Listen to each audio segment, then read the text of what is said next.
продолжуваме понатаму со темата за која што верувам дека ќе се зборува и во нареден период. Она што не смирува како граѓани е брзо решавање, односно брзото поднесување на кривичното обвинение.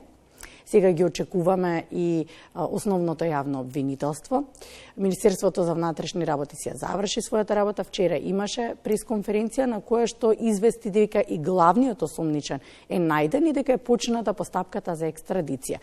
Тоа е нешто што јавноста, која што е многу вознемирана за случувањата и за случајот на Вања Ѓорчевска, е вознемирана и очекува епилог и бара правда за сторителите. Разговараме во студиото со доктор Крстен Малјановски, кој што е психолог, криминолог, со свое долгогодишно искуство како судски вештак. Она за што најмногу како граѓани ќе се разбира не интересира во нареден период, а тоа е сторителите на кривичното дело да си ја добијат заслужената казна. Што следува сега, од кога е поднесена веќе пријавата од страна на Министерството за внатрешни работи, се очекува основното јавно обвинителство да го преземе случајот и да има епилог. Што следи сега? Најнапред би сакал да изразам сочувство на погинатите лица. Што ни следи? И се семејството, сигурно. Што ни следи? Не следи. Значи, полицијата скоро да си ја има завршено својата работа, со тоа што ја обезбеди прво лицата, сторители, второ и сите материјални докази. Предметот оди во јавно обвинителство и јавното обвинителство го разгледува предметот. Може да побара дополнителни информации од страна на полицијата во смисла да се оформи целиот предмет. Веќе е направено, како што знаеме, едно од вештачењата, тоа е обдукција на телата на погинатите. И кога ќе се заокружи, кога ќе смета, се покренува кривична пријава и се доставува до надлежниот суд. Тогаш судот ја почнува целата работа. И сега судот ја почнува целата работа. И тогаш има три начини во кои што вие се вклучувате како судски вештаци, во кои што треба да го изготвите психолошкиот профил на осомничените, односно тука како потенцијални вмешани во убиството и едниот од нив посочен како главен извршител на убиството. Кои се тие три начини, како вие се вклучувате? Начинот вклучување зависи пред се од личноста на сторителите. Ако во текот на постапката се утврди дека постојат некои фактори кои би требало да бидат дополнително испитани, тогаш јавниот обвинител, особено судијата, кој ја води целата постапка, со наредба дава наредба да се изврши вештачењето. Вештачењата најчесто се обавуваат во просториите каде што престојуваат, значи со сторителите. Тоа се затворите? Да. Или, евентуално, ако се некој од обвинетите, зборувам целокупно, тогаш се и во службени простори каде што може да се направи вештачење. Вештачењата се во зависност во наредбата од страна судијата, јасно и децидно е кажано што треба све да се испита. Ако се примети, најчесто имаме со што работиме, со батерија тестови. Во конкретниот случај, веројатно ќе биде испитана психопатијата, би требало да биде испитана психопатијата и начинот на извршувањето на кривичното дело, односно личноста на сторителот. Најчесто во вештачењата покрај психијатрите учествуваме и ние, и како еден тим може да се изготвува тоа вештачење и се поставува... Тоа е така наречен психолошки профил. Профилот, да. Да. Велите, се слушате со што, со какви тестови се тие? Најразлични тестови. Најразлични. Значи, ако имаме сомнение дека има некаква ментална ретардација, се обезбедуваат тестови за интелигенција, да се види коефициентот на интелигенцијата. И на различни аспекти на личност. Во конкретниот случај и во да не кажам, ете така, по тешките случаи се гледа дали, затоа што и во јавноста многу циркулира поимето психопатија, се испитува психопатијата, која е едно од најтешко испитуваните појави, односно црти на личност. Вие всушност и на таа тема имате изготвено и труд? Да, докторската дисертација е баш во според вашето долгогодишно искуство. Да. Токму на оваа тема. Сме имали ли ние налик во Македонија наназад години? Случај кој што наликува на ваквиот профил на сторители? Знаете, психопатијата е интересна како појава, многу лесно опислива и еден од најголемите истражувачи Роберт Хере вели илустративно ќе кажам, па затоа е многу добро. Да. Тоа е како да гледате вештачка ружа која е перфектно направена, која многу наликува на природна, меѓутоа таа е сепак вештачка. Психопатите се градација на неверојатна од лица со ретардација па до гениалци. Оние што се, да кажеме, со коефициент на интелигенција, со малку повисок коефициент на интелигенција, би требало особено да се внимава при вештачењето. Зошто? Заради тоа што многу често они стандардните тестови за психопатија, што се како MMPI, например, ги прозреваат, ги знаат. Така да имаме сега, постојате до повеќе од 10 години, една листа на проверка на психопатијата, која многу ефикасно ја детектира психопатијата. Инако, ние сме обкружени со психопатија, да се разбереме.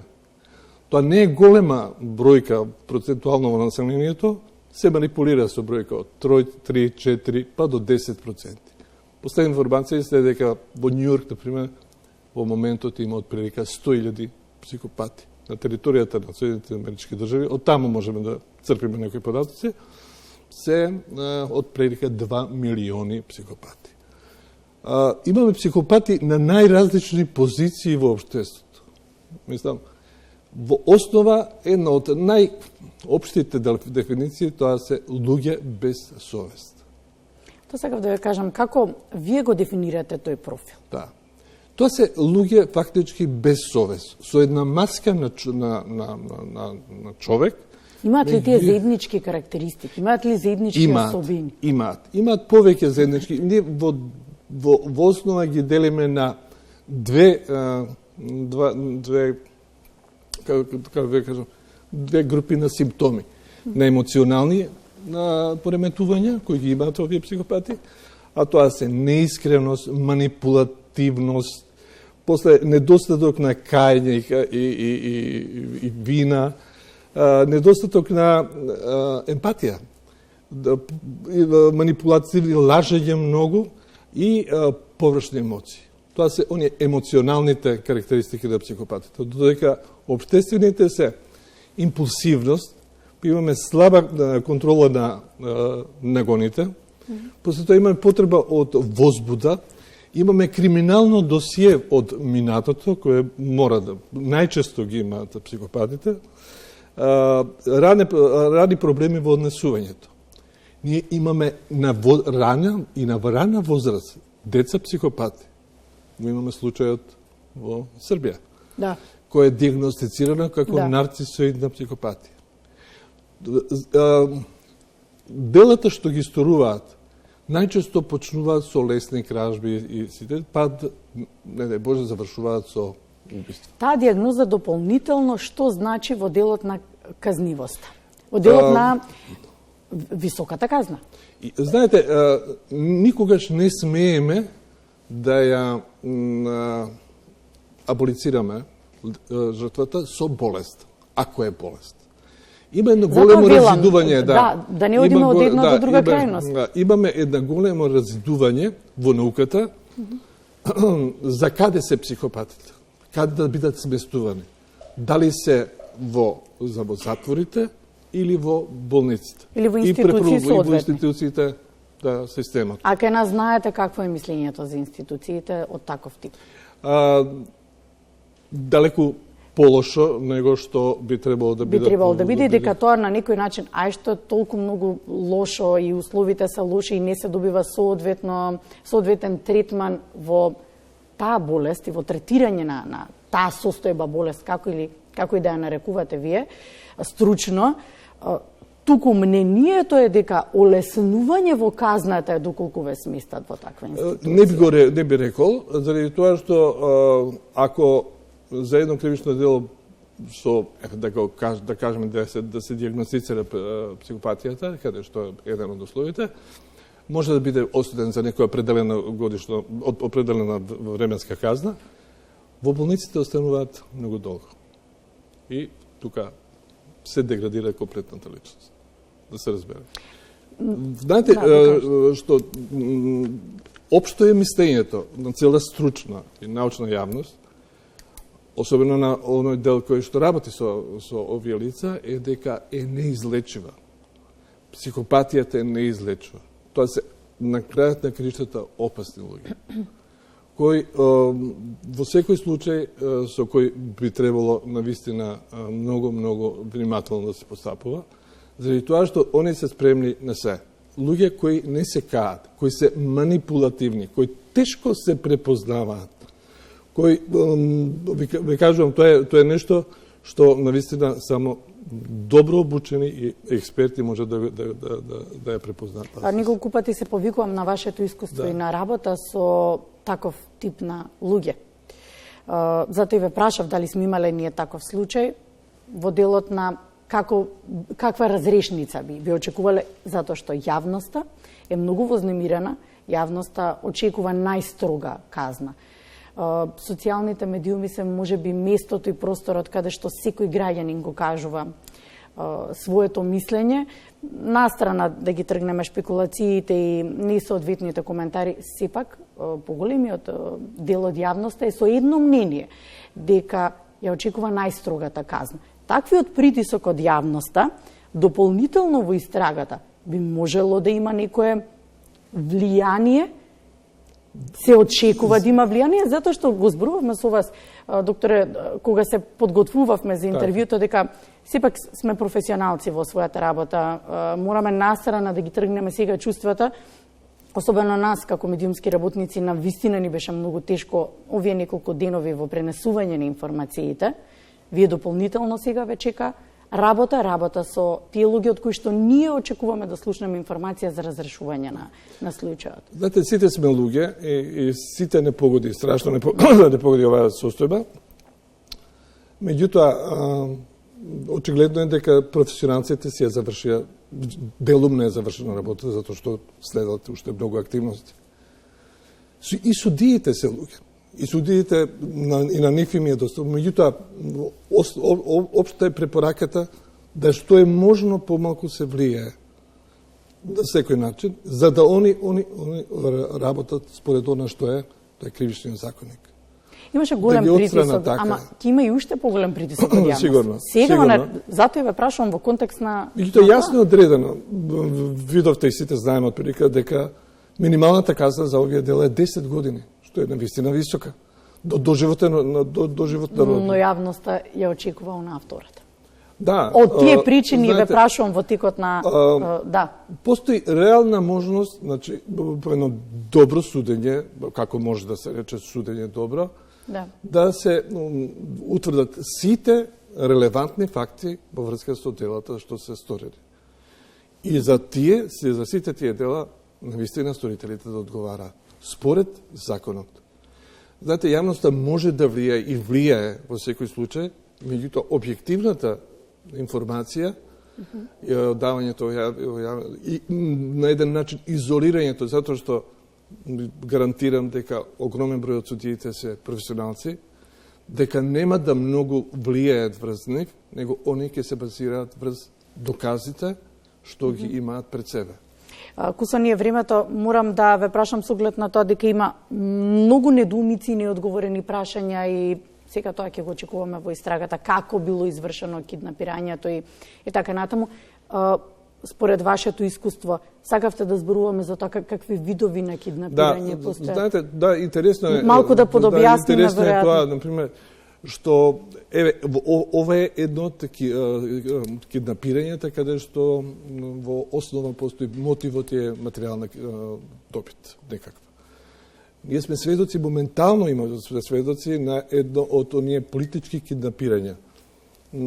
Постарите, повозрастните гледачи сигурно се сеќаваат на едно од екзактните убиството на Алдо Мора, кој е од политички мотиви. Она што се случи во Израел, во Газа. И се што се случува.